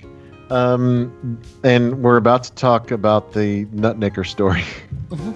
But I do want to, and I will mention this in the upfront that we have yet to record. But those of you who are HTWOW listeners that live in the DFW Metroplex, you know that I have a relationship with the Ticket. If you are an HTWOW... You have to explain what the Ticket is to all of our listeners in Germany and England and Russia. If you're an HTWOW fan who has no idea what the Ticket is a sports radio station in Dallas. It's so much more than a sports radio station. It's a cultural institution, and I have worked there off and on all of my adult life, and I still enjoy a small degree of involvement and sway in that organization, to the point that on Friday, May 29th, I believe at 9 p.m., details are sketchy, at least at the point of this recording. But after the Ticket Top 10 on Friday, May 29th, I am going to do a DJ set, much in the vein of Robert Wolanski's kind of COVID times DJ sets. But my DJ set is going to be themed the Ticket 80s Prom. Love it. So we are going to have all 80s music. It's going to be as if you are in the high school gym in 1989 at your prom. And, there's a lot of kids that aren't going to get to have their prom this year. So maybe they can have some solace and participate in the Ticket 80s Prom. I know it's like already that just right when you mention it, the OMD song from Pretty in Pink at the prom, right when they show the first prom scene comes up, right? Isn't that it? Yeah. If you leave, that will definitely be in the playlist. So from 9 p.m. until at least midnight, probably 2, I will be playing 80s music as though I am your prom DJ. It should be a whole lot of fun. I'm going to try and get as much participation as I can wrestle out of all of the Ticket principals. But this pod will come out hopefully before that, and we can do some cross promotion that this pod will get people to listen to the 80s Prom, and the 80s Prom will get people to listen to this pod, and everyone wins. It's a win-win. That's true. Have you ever heard that phrase? Yes, it is a win-win. And, Toby, if you have some hot jams that you think are essential for an 80s prom, please send them my way, because I'm going to start stacking the playlist here as soon as we're done with this thing. So, yeah, it will be 3 hours, maybe 5 hours of the gayest '80s prom you've ever been to in your imagination. Golly. So that is May 29th. And while we're on the subject of you putting things on your calendar, let's remind everyone that on Friday, August 21st, if you are in the Dallas-Fort Worth area, that is our target date to do our first live HTWOW broadcast, live to tape, with the Tickets Mike Reiner at the Moon Bar in Fort Worth with special live guests Meech Pango. Man. So is that going to be the first live event? I don't know. After the COVID, we might set it off.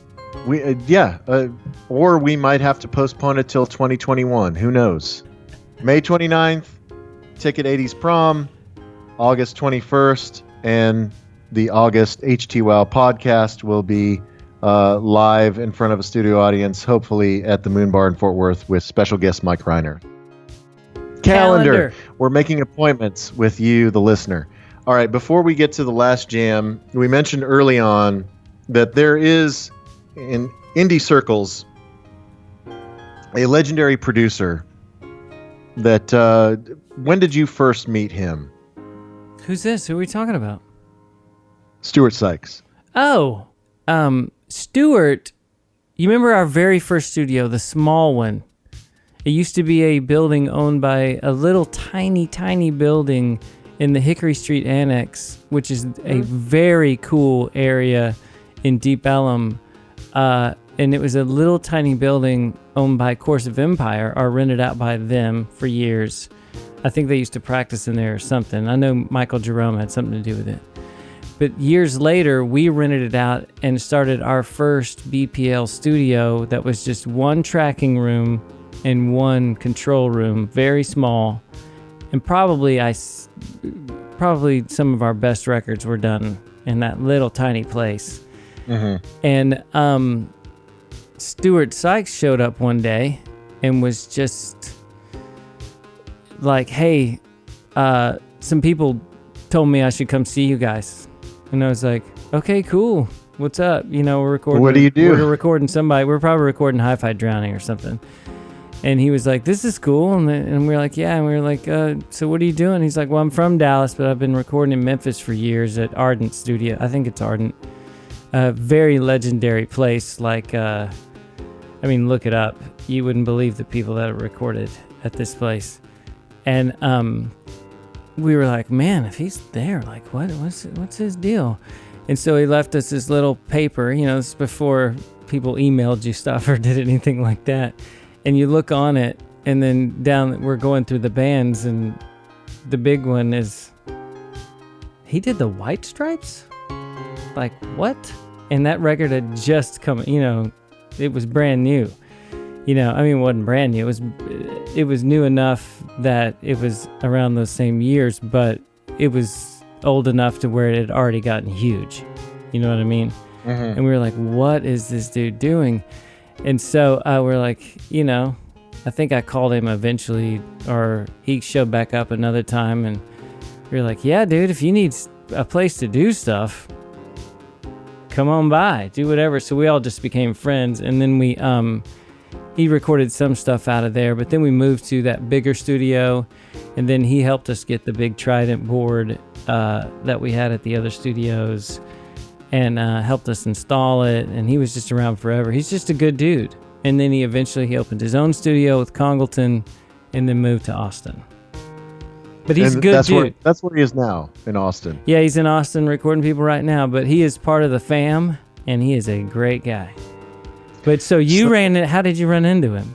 So I knew of him just from reputation, but I think I only had one in-person interaction with Stuart, and that was at the Old Monk in Dallas. Mm-hmm.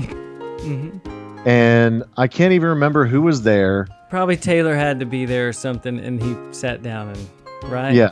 There, probably Taylor, probably Manny, I don't know, and Stuart, and Stuart's wife, uncomfortably, was also there. Why was that uncomfortable? Because of the subject of the story.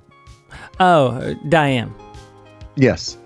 So we're sitting at a table on the patio of Old Monk, and the Nutnicker story, if you are a ticket P1 and you are, I don't know, if you are enough of a P1 to remember the B Team, which was a handful of shows in between the Rant and the Orphanage, then you might remember the Nutnicker story. But the Nutnicker story is a story that I told on the B Team, and then I was cajoled into telling to Stuart at this particular meeting at the Old Monk. So this story happened on the B Team, not on the Rant?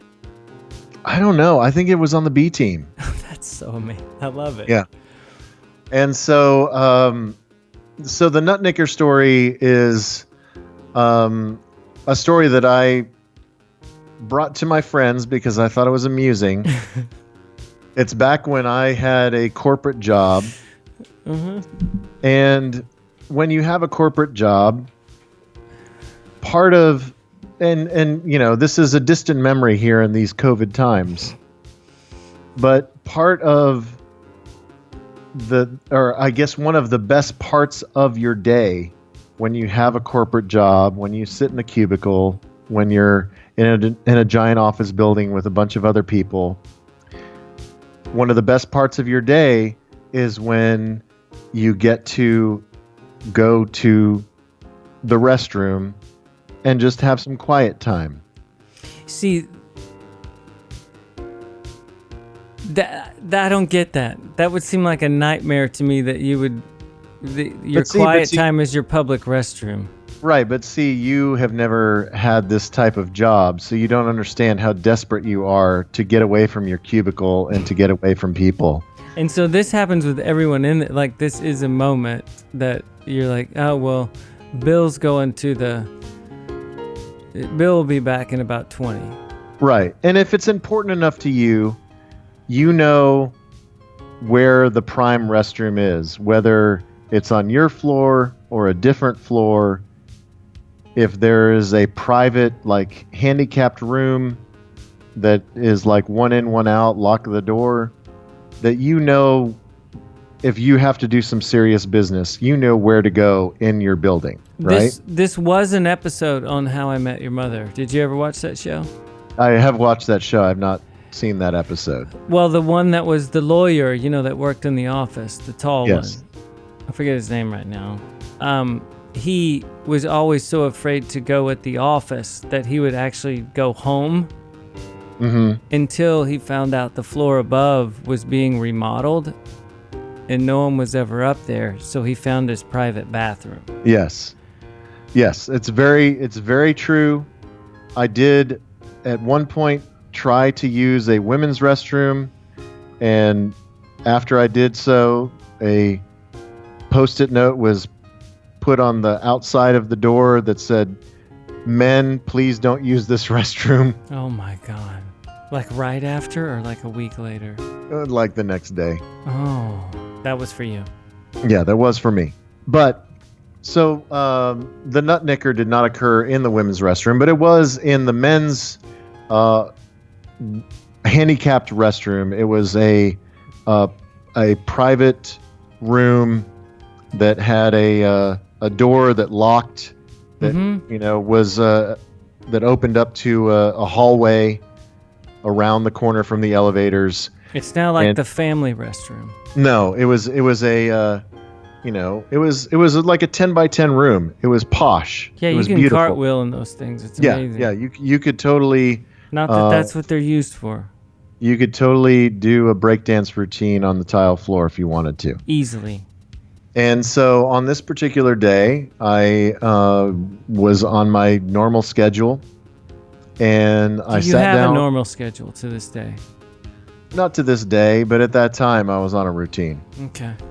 And so I sat down, and you know how sometimes when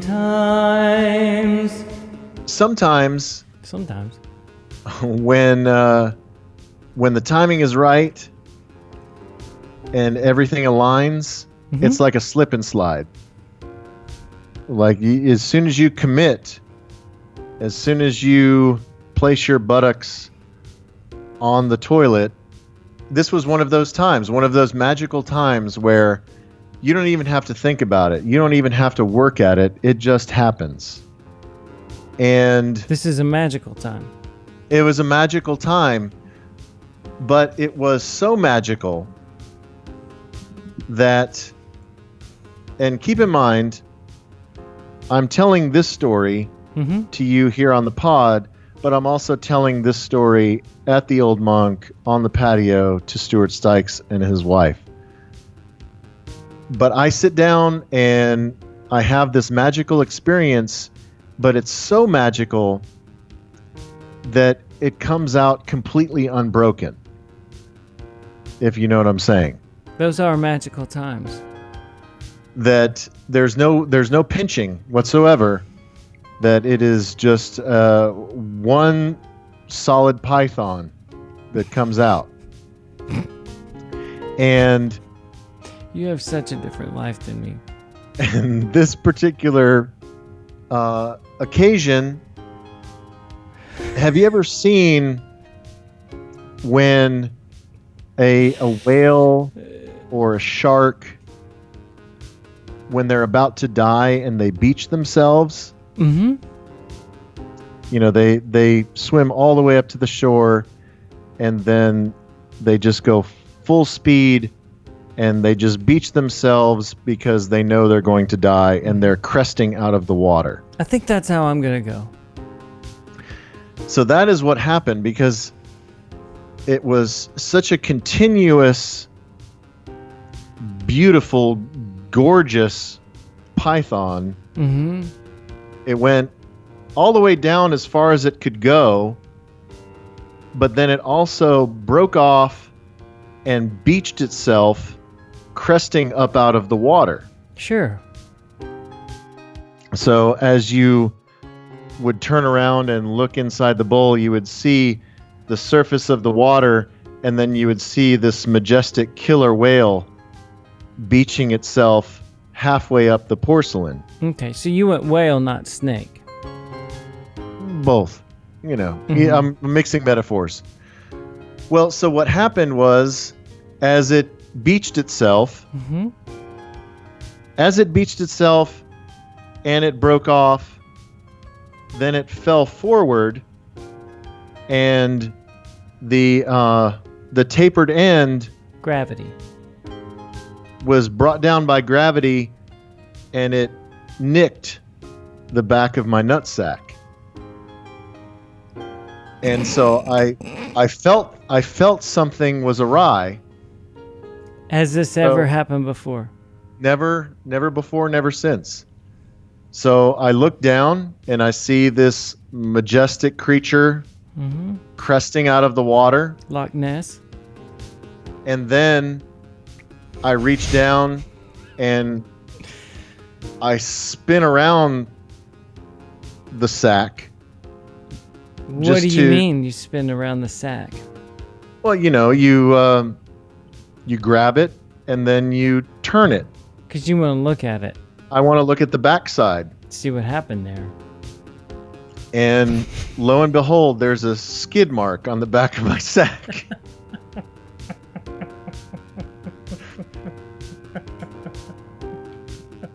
And I thought it was... I mean, I've heard this story 7 million times. And it always pays off. It's the most I don't know if I'm the thing. only person I don't know if I'm the only person that this has ever happened to. What did you do? But You're at work. I mean, I pulled off a couple squares of toilet paper and I wiped off the back of my sack.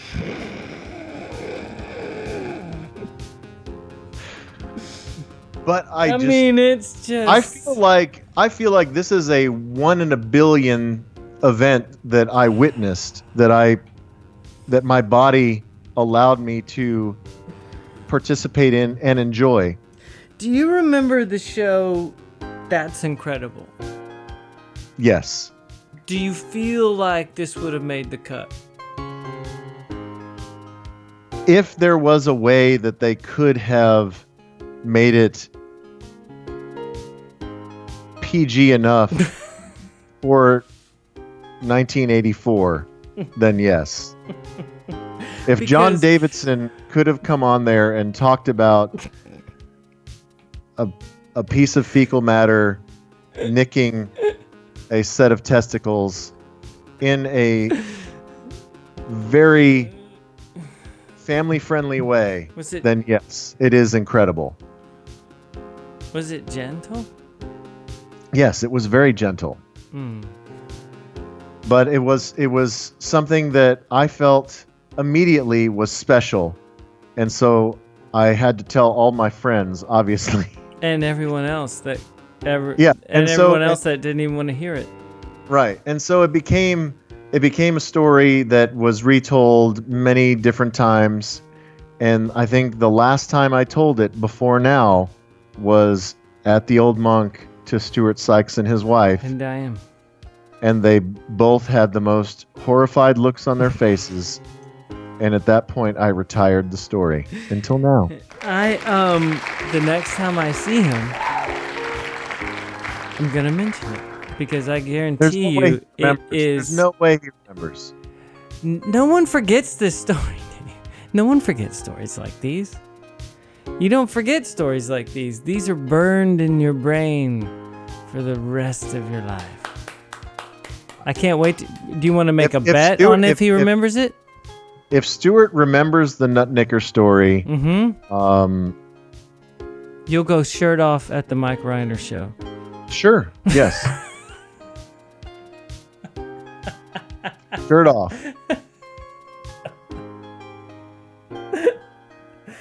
Oh my God. All right. Great It's time for the last jam. Let's get into the last jam. We're in the bottom of the third. The ladies are batting cleanup. This is a band I think we've played before. It's weird you're not playing the new Dua Lipa song. Yeah, I mean we promised we weren't going to play any more Dua Lipa. I'm not too sure we can keep that promise. I know. Well, you can play it on the After Dark. But much like the last two bands of I Break Horses and Purity Ring, this is a duo, a female. Man, you went duo crazy tonight. I know. So it's a female singer and a male musician. In this particular duo, it's not, I guess, necessarily fair to say she's just a singer because she is a multi-instrumentalist. But I'm speaking about the band Chromatics. Mm-hmm. I think we may have played some Chromatics before. Yeah. But they just put out a brand new single, and it's called Teacher. And it's a hot jam. I mean, it's, again, restraint is the key to all of these jams. Not all the stories. There's no restraint in the Nutnicker story, but there is restraint in all of these jams. And I want you to hear this. This is Teacher by Chromatics on HTWOW.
boo boo. It's like a you know what it reminds me of? It's like a more serious. It's like a more serious churches. Yeah. You know what I mean? Like a not that churches can't be serious, but you know what I mean. It's like a grown-up version. Mm-hmm. But I like that. It's cool. But I think I have a verdict, Brew. Yeah. So just to recap, for the boys, we've had Brendan Benson, Houses of Heaven, and Cut Copy. Mm-hmm. For the girls, we've had Purity Ring, I Break Horses, and Chromatics. And the winner of the May HTWOWpod, according to Toby, is... I know what you're thinking, and I'm about to throw you a curveball. I'm giving it to the boys. No way. Yeah. I totally thought you were going to give it to the girls. No, and I think that the swinger was the Houses of Heaven. Skewed it totally. They were the surprise ringer. Nice. Really? What do you think of that? You've surprised me on both fronts. Brendan Benson is he's a Hall of Famer. Yeah. He was kind of an outlier as far as style. Yes. And I thought that may work against him. But I'm glad.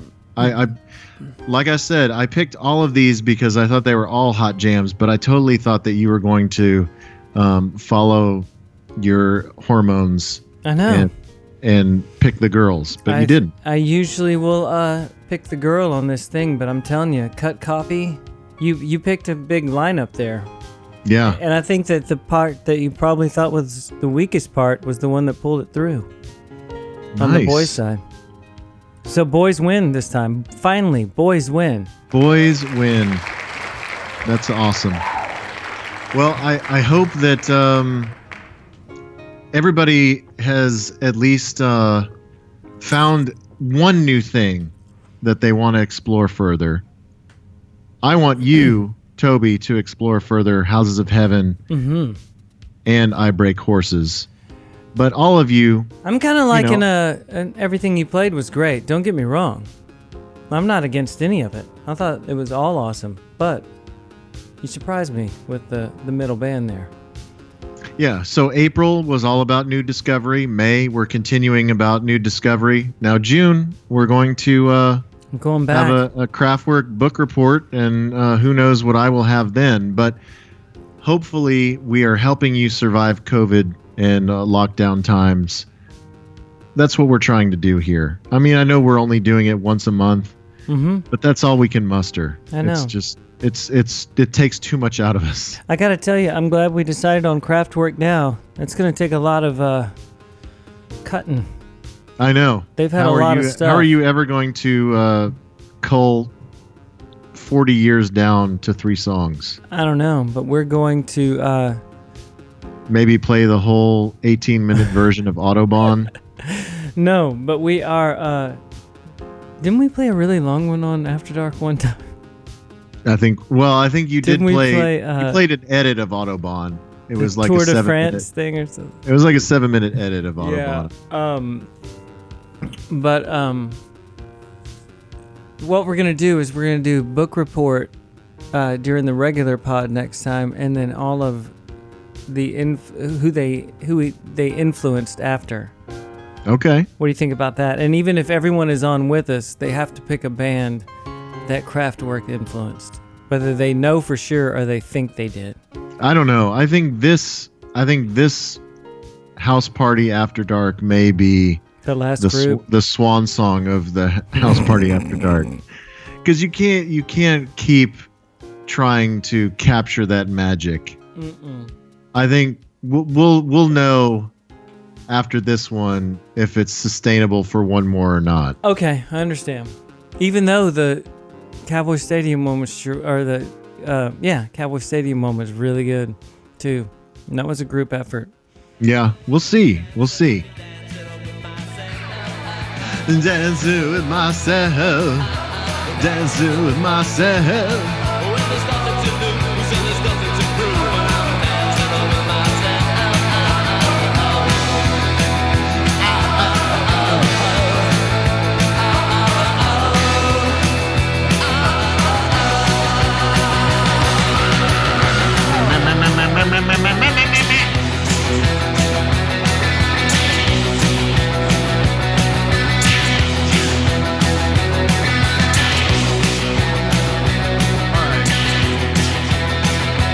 everybody, for listening to episode 35 of HTWOW, the May 2020 episode.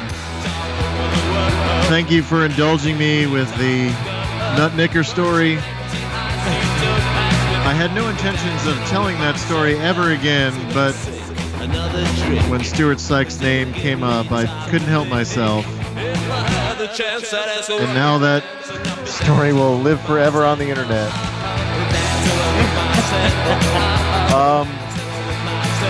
And we hope that you enjoyed Brendan Benson and Purity Ring, and Houses of Heaven, and I Break Horses, and Cut Copy, and Chromatics, and of course, Generation X. Hope you're having good COVID times. Hope you and all your family are staying safe and well. Safe? Hope you and all your friends and family are staying safe and well. Jesus. I don't even need for clear at this point.